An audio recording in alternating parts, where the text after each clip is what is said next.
Heute schauen wir uns die Werkstattausrüstung vom Formula Student Team an, was ihr im Hintergrund seht.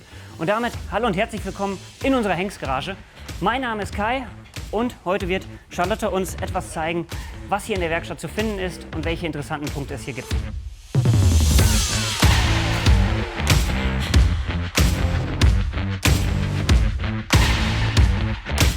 Wir stehen hier vor ein paar Carbon-Teilen. Kannst du uns da ein paar Informationen zu geben? Weil ich habe auch gesehen, ihr habt eine Kühltruhe. Wie hängt das zusammen? Ja, wir machen die Seitenkästen und die Nase und auch die Flügel machen wir alle selber. Das heißt, wir legen das Carbon selber. Und da das Carbon in der Kühltruhe bei minus 18 Grad gelagert werden muss, steht bei uns in der Werkstatt auch eine Kühltruhe. Kannst du uns erklären, wie man sich das vorstellen muss? Carbon legen, hast du gerade gesagt. Wie läuft das ab? Ja, das ist im Prinzip, man legt das Carbon in der Form und das wird dann gebacken. Und man muss das vorher aus der Kühltruhe rausholen, denn um das Carbon, die Verwebungen, ist ein Harz und das ist flüssig bei Raumtemperatur. Und das muss auch flüssig sein oder flüssiger sein, wenn man das legen möchte.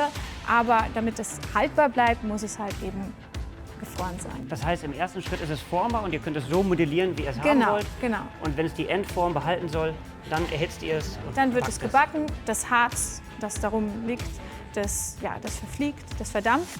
Und ja, dann hat man diese schönen Carbonteile. Bei welcher Temperatur backt ihr? Bei 90 Grad.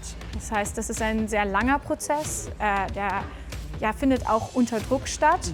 Und das ist dann abhängig vom Teil und von der Art des Carbons kann das zwischen ein paar Stunden bis echt einen Tag dauern. Okay, beeindruckend.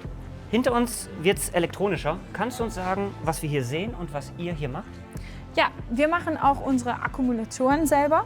Das heißt, das sind jetzt 166 einzelne Batterienzellen und die werden in Serie und parallel geschalten.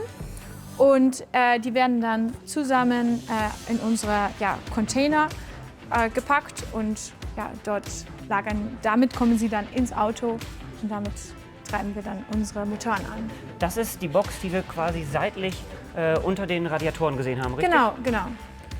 Wie viel sitzen da drin und welche Spannung erzeugt ihr da insgesamt mit? Da sitzen 166 Zellen drin in total. Wir haben eine Spannung von 600 Volt.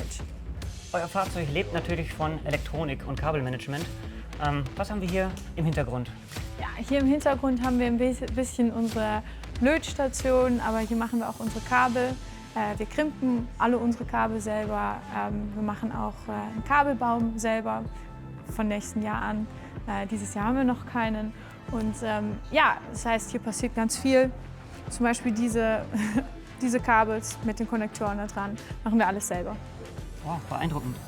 Vor uns haben wir das aktuelle Fahrzeug und neben uns bzw. hinter uns das Vorgängerfahrzeug. Was macht ihr hier mit diesem Fahrzeug? Das alte Fahrzeug verwenden wir jedes Jahr, um zu testen. Im Moment machen wir Getriebetests. Wir entwickeln nämlich unser eigenes Getriebe. Und da werden wir dann so lange das Getriebe im Moment hier drehen lassen, bis es explodiert. Aber natürlich draußen, nicht hier drinnen. Und es ist auch eine Dose drum, damit das alles sicher bleibt. Das heißt, ihr messt dann Drehzahlen oder auch Drehmomente? Was nehmt ihr bei sowas mit auf? Drehzahl, Geschwindigkeit, das. Und dann, wie lange. Genau, also Lebensdauer. Ja, das vor allem, ja. Das heißt, wie schnell wir die über dem, was sie könnten, drehen lassen können und wie lange dann die Lebensdauer ist. Das heißt, ihr testet damit, welche Maximalbelastung ihr fahren könnt und ob ihr auch mal ein Bauteil überbeanspruchen könnt. Ja, genau, denn wir sind natürlich ein Rennauto. Wir haben sehr viele Teile, die keine lange Lebensdauer brauchen, aber dann häufig über das gepusht werden müssen, was sie eigentlich könnten. Ja, ihr wollt ja letztlich eine Peak-Performance haben, also genau. das Maximum rausholen. Nachvollziehbar, ja. Hinter uns steht das Fahrzeug und ihr macht gerade den ersten Test, so wie es aussieht. Kannst du uns so ein bisschen sagen, worum es geht, was ihr gerade macht? Ja, der Plan ist, dass wir heute Nachmittag unser Wasserstoffsystem testen. Und davor möchten wir einfach einen Funktionstest machen, dass es auch echt alles elektrisch funktioniert. Das heißt, jetzt lassen wir die Räder drehen. Und damit es bezeugt, alles funktioniert, wir können in unseren Wasserstofftest Wasserstofftest starten. Das heißt, jetzt ist es rein elektrisch, ohne dass Rein die Brennstoffzelle läuft. Ja. Und dann der nächste Testschritt wäre dann quasi mit der Brennstoffzelle die elektronische Energie zu erzeugen. Genau. Um das dann Jetzt kommt die Energie pur aus den Batterien. Okay. Vielen Dank für die Einblicke und die ganzen Informationen, die du uns hier gegeben hast. Ja, sehr gerne.